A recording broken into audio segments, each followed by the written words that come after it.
여러분 안녕하십니까? 포항 MBC 뉴스입니다. 초겨울 추위가 이어지고 있습니다. 오늘 아침도 체감상 영하권 기온을 보이며 춥겠습니다. 한편 경북 동해안에는 5일째 건조특보가 발효 중입니다. 화재 예방에 주의하시기 바랍니다. 조주경 기상캐스터입니다. 12월이 시작됐습니다. 오늘도 추위는 이어지겠는데요. 옷 따뜻하게 입고 나오셔야겠습니다. 차고 건조한 공기가 계속 영향을 주면서 건조함은 날이 갈수록 심해지겠습니다. 오늘로 닷새째 건조주의보가 이어지겠습니다. 오늘 경주의 아침 기온은 영하 3도로 시작하겠고요. 낮에는 11도까지 오르면서 어제보다 1도가량 오르겠습니다. 한편 사상 첫 12월에 치러지는 수능 당일에는 날씨로 인한 큰 불편함은 없겠습니다. 다만 예년보다 늦게 치러지는 만큼 기온 자체가 낮아서 춥겠습니다. 이어서 자세한 지역별 날씨 보시면 오늘 경북 동해안은 대체로 맑겠습니다. 낮 최고 기온은 9도에서 11도로 예상됩니다. 울릉도와 독도에서는 구름만 많겠습니다. 낮 최고 기온 울릉도 9도, 독도 10도로 예상됩니다. 동해바다의 물결은 0.5에서 최고 2m로 비교적 잔잔하게 일겠습니다. 이번 주는 별다른 비 소식 없이 추위만 이어지겠습니다. 날씨였습니다. 경북 동해안 지역도 전국적인 추세와 마찬가지로 코로나19 3차 유행 조짐입니다. 특히 15명의 확진자가 나온 경주에서는 음악학원발 전파가 매섭습니다. 마스크를 벗거나 밀접 접촉하면 여지없이 감염된다는 사실이 또 한 번 확인됐습니다. 김기영 기자입니다. 지난 주말 이후 경주와 포항, 영덕에서 확진자 22명이 무더기로 나왔습니다. 특히 55일 만에 15명이 확진된 경주가 심상치 않습니다. 경주 102번 확진자는 지난 18일 영남대 음대에서 서울 강사로부터 실기 대면 수업을 받은 대학원생으로 이후 그의 가족과 친구, 경주 학원에서 함께 수강한 학생과 일반인 등이 연쇄적으로 확진됐습니다. 함께 레슨을 받은 경주 모 중학교 학생은 반 친구와 교사, 가족 모두 음성이 나왔지만 대학원생은 활동 반경이 넓고 접촉자가 많은 탓에 가족과 친구 등이 줄줄이 확진됐습니다. 마스크를 끼지 않고 하는 곳에서는 많은 인원이 아니어도 확진자가 발생을 했습니다. 그런 결과 지금 우리가 보기에는 마스크가 가장 중요한 것 같습니다. 상황이 엄중해지자 경주시는 12월 1일 0시부로 사회적 거리 두기를 1.5단계로 올렸습니다. 유흥시설은 인원이 제한되고 방문 판매는 21시 이후 운영 금지, 사우나 실내 체육시설의 음식물 섭취 금지, 종교 활동은 좌석수 30% 이내 제한 등 보다 강화된 지침이 적용됩니다. 앞으로 2주 동안이 그 어느 때보다도 중요합니다. 특히 수도권에서 방문하는 친지나 손님이 있을 경우 양해를 구하고 밀접 접촉을 상대해 주시기 바랍니다. 주말 동안 3명의 확진자가 나온 포항도 1명이 추가돼 모두 116명으로 늘었습니다. 4명 모두 서울발 감염입니다. 포항 마지막 116번 확진자는 서울에서 직장을 다니는 남성으로 지난 주말 포항 부모님 집에 왔다가 직장 동료가 확진됐다는 통보에 따라 검사를 받았습니다. 영덕 3명은 모두 장례식장 관련으로 확진자와 접촉해 자가격리 해제 전 검사에서 양성으로 판정됐습니다. 이번 경북 동해안 지역 무더기 확진의 경우 마스크를 벗거나 마스크 미착용 상태에서의 음식물 섭취와 대화, 실내 활동은 주의가 필요하다는 점을 새삼 일깨우고 있습니다. MBC 뉴스 김기영입니다. 코로나19 확산세가 이어지면서 정부 방침에 따라 대구, 경북도 오늘부터 2주간 사회적 거리 두기를 1.5단계로 격상합니다. 한태현 기자입니다. 최근 한 주 동안 국내에서 발생한 코로나19 확진 환자는 하루 평균 400명을 넘었습니다. 이대로 두기에는 너무 위험한 상황. 정부는 사회적 거리 두기를 1.5단계로 높이기로 했습니다. 오늘부터 2주 동안입니다. 최근 일주일 동안 대구 경북의 코로나19 확진 환자 증가세는 각각 하루 평균 1.6명과 5.0명으로 권역별 1.5단계 격상 기준인 주간 1일 평균 30명에 미치지 못합니다. 하지만 전국적인 확산세를 막기 위해서는 사회적 거리두기 격상이 필요한 시점으로 봤습니다. 이에 따라 다중이용시설 가운데 9가지 중점 관리시설은 기존 1단계 방역에서 이용 인원과 영업시간이 제한되는 등 방역 수칙이 강화됩니다. 구호와 노래, 설명과 대화가 필요한 행사는 인원을 100명 미만으로 제한했습니다. 여기에다 대구시는 정부의 1.5단계 조치안보다 강화했습니다. 사람이 많이 모이는 곳에서는 함성을 지르거나 식사하는 것을 금지합니다. 일반 공연장을 비롯해 실내 스탠딩 공연장, PC방, 오락실, 학원, 스터디 카페 등지가 대상입니다. 감염병 전문가들께서 감염 전파 위험이 높다고 생각되는 음식물 섭취 금지를 원하셨고 그 의견을 수렴해서 음식물 섭취 금지를 강화했습니다. 경상북도도 사회적 거리 두기를 1.5단계로 상향하고 세부적인 내용은 23개 시군에서 자체적으로 조정할 수 있도록 방침을 정했습니다. 포항이라든가 그다음에 영양 같은 경우는 사정이 많이 다릅니다. 필요한 부분의 정밀 방역에 대해서는 시군별로 자율성을 가지고 강화시키도록 추진하고 있습니다. 마스크 착용과 사람 간의 접촉을 줄이는 게 방역의 핵심입니다. 대구시와 경상북도는 수능, 성탄절, 연말연시를 맞아 모임과 외출을 최대한 자제해달라고 거듭 부탁했습니다. MBC 뉴스 한태현입니다. 이번 도정 질문에서는 코로나19 상황에 대응하기 위한 의원들의 질문이 잇따랐습니다. 코로나19가 재확산되고 있는 상황에서 지역 보건 의료 환경을 개선해야 한다는 의견과 장기간 비대면 온라인 강의로 발생한 학생 간의 학습 격차를 해결해야 한다는 지적이 제기됐습니다. 박상환 기자입니다. 최근 코로나19 재확산이 우려되는 가운데 의원들은 경상북도의 체계적인 방역 대책을 요구했습니다. 제3차 대유행이 우려되고 있는 시점에서 도내 병원 및 요양시설 등에 관한 경상북도의 더욱 철저한 감독 및 방역 준비가 필요합니다. 경북도는 코로나19 장기화에 대비해 음압 병상을 추가 확충하고 권역별 거점 전담병원 2곳을 운영하는 등 공공보건 의료 분야를 강화하고 있다고 답했습니다. 인조양병원 감염관리 전담 책임자도 지정을 하고 있고 정신건강복지센터를 24시간 심리 상담 치료도 함께 하고 있습니다. 또 열악한 지역 의료 체계 혁신을 위해 중장기적 관점에서 상급 종합병원, 의과대학 및 공공보건의료대학 설립에도 최선을 다하겠다는 말씀을 드립니다. 의료 취약 지역의 환경 개선과 전담 직원의 처우 개선도 요구됐습니다. 코로나19 이후 1차 보건진료의 업무의 역할과 중요성이 커지고 있으며 지역 주도형 보건의료 서비스 수요가 늘고 있습니다. 양질의 의료 서비스 제공과 주민의료복지 향상을 위해 보건진료직 처우 개선과 지역사회 통합 돌봄 사업의 추진이 최근 현장 의료 대응 시스템의 중요성이 더욱 중대함에 따라 군 단위 보건소장의 직급을 5급에서 4급으로 한 단계 격상시키는 등 보건조직 전반에 대해 지속적인 관심을 기울이고 있습니다.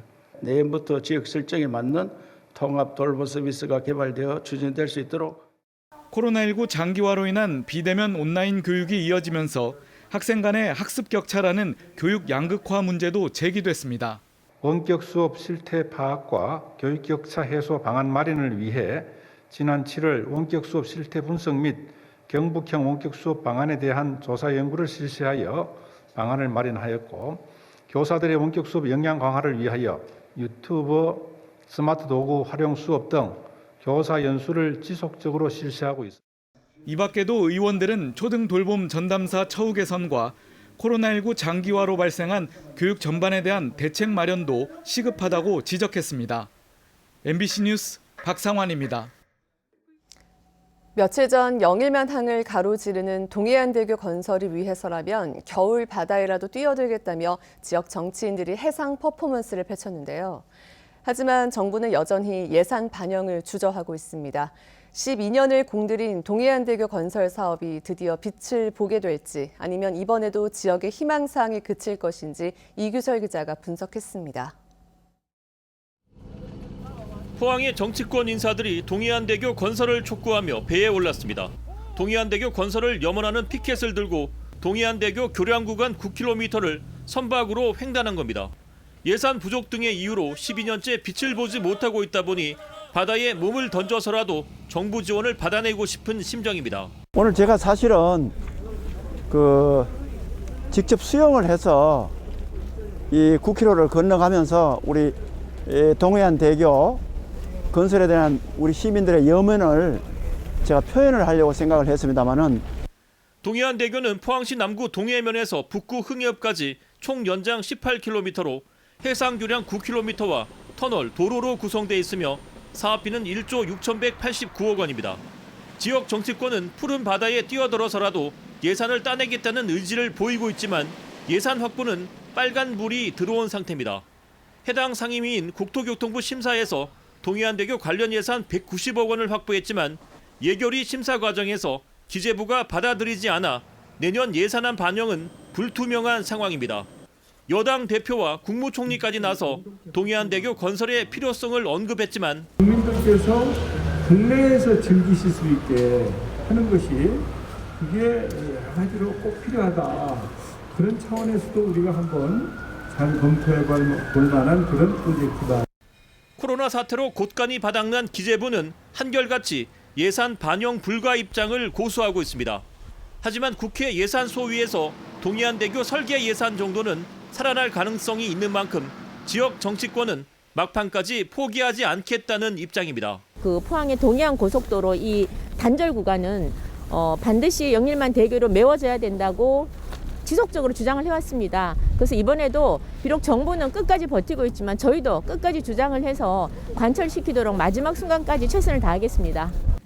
지난 2008년 정부의 광역경제권 발전 사업에 선정된 이후 12년대 답보 상태에 있는 동해안대교 건설 사업. 결국 청와대의 결단이 있어야 사업이 갈 수 있을 텐데 지진 후 경제 회복과 국가 균형 발전이라는 명분이 이번엔 먹힐 수 있을지 지켜볼 일입니다. MBC 뉴스 이규설입니다. 준하경 경주시장은 어제 열린 경주시의회 정례회 시정연설에서 내년도 예산안 설명과 함께 시정 운영 방향의 청사진을 제시했습니다. 주 시장은 내년도 예산을 1조 4,895억 원으로 역대 최대 규모로 편성한 것은 코로나19 상황의 지속과 세계적인 경기 침체 등을 극복하기 위해 과감한 예산 지출로 혁신 성장 동력 구축과 일자리 창출, 지역 경제 활성화를 꾀하겠다고 밝혔습니다. 이희진 영덕 군수는 어제 의회 시정 연설을 통해 내년 군정 방향을 새로운 일상, 가치 있는 영덕으로 정하고 7대 주요 정책을 제시했습니다. 내년 주요 정책 방향으로는 코로나19와 재해로부터 안전한 영덕 건설, 2천만 관광객 시대 준비, 아름다운 농산 어촌 만들기, 맞춤형 복지 확대 등입니다. 시정 연설과 함께 영덕군은 올해보다 3.5% 증가한 5,013억 원 규모의 내년도 본 예산안을 제출했습니다. 국회의원 선거 30일 전부터 당원 집회를 열 수 없도록 한 공직선거법을 위반한 혐의로 재판에 넘겨진 박명재 전 국회의원에게 검찰이 벌금 50만 원을 구형했습니다. 미래통합당 소속이던 박 전 의원은 지난 3월 21일 4.15 총선을 앞두고 포항시 남구에 위치한 자신의 사무실에서 당원 35명이 참석한 모임에 관여한 혐의를 받고 있습니다. 박 전 의원은 이 자리에서 당시 같은 당 포항 남구 울릉 선거구 후보로 뽑힌 김병욱 후보에 대한 지지를 호소한 것으로 알려졌습니다. 정부와 여당이 추진하는 노조법 개정안에 대한 노동계의 반발이 거세지고 있습니다. 민주노총에 이어 한국노총도 정부와 여당의 노조법 개정안을 계약안으로 규정하고 법안 폐기를 위한 총력 투쟁을 선포했습니다. 이상원 기자입니다. 한국노총 대구 경북 지역 본부는 정부가 노조법 개정 없이 국제노동기구 기본협약을 즉각 비준하라고 요구했습니다. 협약 비준의 목적이 노동기본권을 지키기 위한 것인데 정부가 낸 노조법 개정안은 오히려 노동기본권을 침해하는 계약안이라는 겁니다. 정부는 노동법 계약안 처리하고 노동기본권 보장하라! 국제노동기구가 권고하는 노조 설립 신고제도 개선, 노조 전임자 임금의 노사 자율 결정 등이 전혀 반영되지 않고 노조 활동을 제약하고 있다는 주장입니다. 노동관계법의 보호를 받지 못하고 사회 안전망에서 소외된 노동자들이 폭증하고 있다. 이들 노동자들을 조금이라도 생각한다면 정부와는 이들의 거주할 권리가 보장되는 것이 되어야 마땅하다. 한국노총은 국회와 여당 당사, 지방노동청 앞에서 법안 폐기를 위한 총파업, 총력투쟁에 들어갈 예정입니다. 오늘을 시발로 해가지고 전국적으로 10시에 전국에서 동시다발적으로 기자회견문을 통해 가지고 촉구를 합니다. 정부의 대응 방침을 보고 총파업이나 전국적인 집회를 할 계획을 갖고 있습니다. 정부와 여당이 추진하는 노조법 개정안에 반대하는 노동계의 반발이 거세지는 가운데 국회는 오는 3일, 4일 열리는 고용노동 법안 심사 소위원회에서 법안 상정 여부를 결정할 것으로 보입니다. MBC 뉴스 이상원입니다. 검찰의 압수수색에 이어 감사원도 엄태항 봉화군수 의혹에 대한 공익감사 실시를 결정하면서 전방위적 조사가 벌어지고 있습니다. 문제가 된 관급공사 계약 현황을 살펴봤더니 수의계약으로만 수억 원대를 가져간 업체가 한두 곳이 아니었습니다. 엄지원 기자입니다. 계약 정보 공개 시스템을 통해 확인한 봉화군의 수의계약 현황입니다.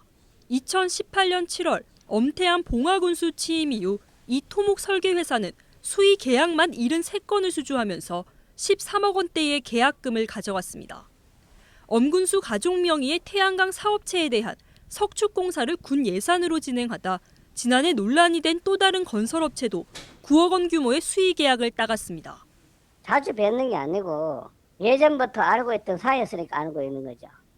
이렇듯 10억 원 안팎의 수의 계약 쏠림 현상은 최소 5곳 이상의 업체에서 확인됐습니다. 대구지검 반부패 수사부는 엄태항 군수가 특정 업체들에 대한 수의 계약을 담당 부서에 압박했는지 수사 중입니다.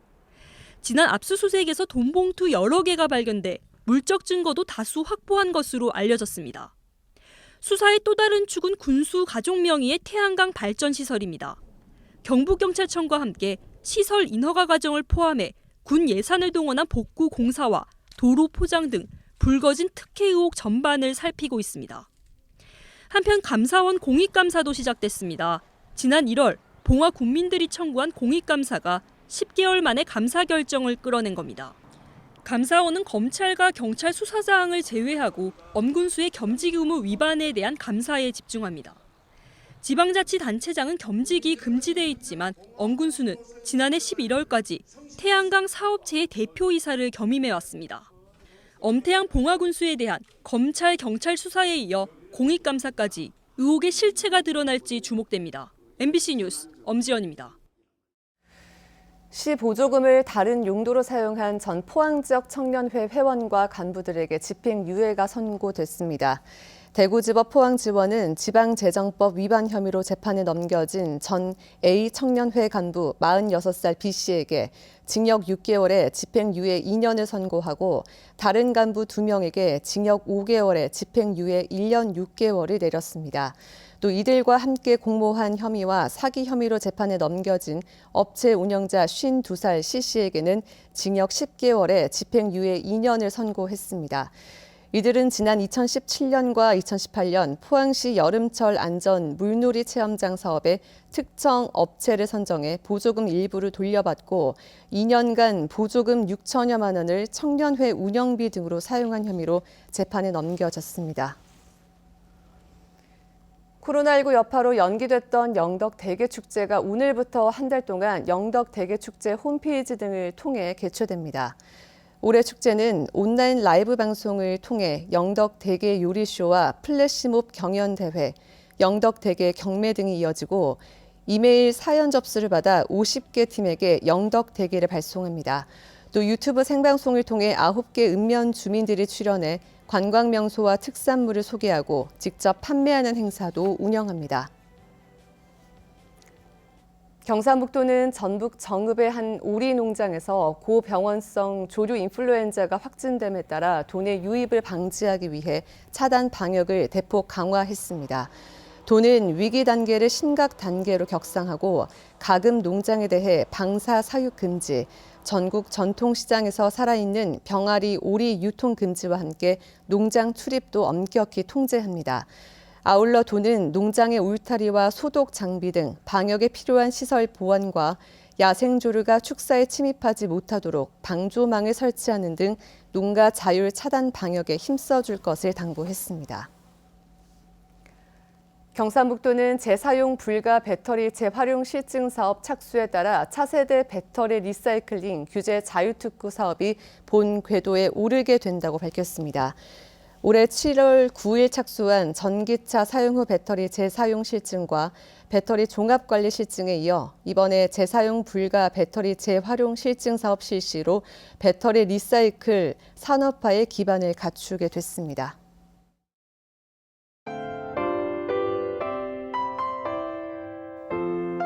12월이 시작됐습니다. 오늘도 추위는 이어지겠는데요. 옷 따뜻하게 입고 나오셔야겠습니다. 차고 건조한 공기가 계속 영향을 주면서 건조함은 날이 갈수록 심해지겠습니다. 오늘로 닷새째 건조주의보가 이어지겠습니다. 오늘 경주의 아침 기온은 영하 3도로 시작하겠고요. 낮에는 11도까지 오르면서 어제보다 1도가량 오르겠습니다. 한편 사상 첫 12월에 치러지는 수능 당일에는 날씨로 인한 큰 불편함은 없겠습니다. 다만 예년보다 늦게 치러지는 만큼 기온 자체가 낮아서 춥겠습니다. 이어서 자세한 지역별 날씨 보시면 오늘 경북 동해안은 대체로 맑겠습니다. 낮 최고 기온은 9도에서 11도로 예상됩니다. 울릉도와 독도에서는 구름만 많겠습니다. 낮 최고 기온 울릉도 9도, 독도 10도로 예상됩니다. 동해바다의 물결은 0.5에서 최고 2m로 비교적 잔잔하게 일겠습니다. 이번 주는 별다른 비 소식 없이 추위만 이어지겠습니다. 날씨였습니다. 이상으로 포항 MBC 뉴스를 마칩니다. 여러분 고맙습니다.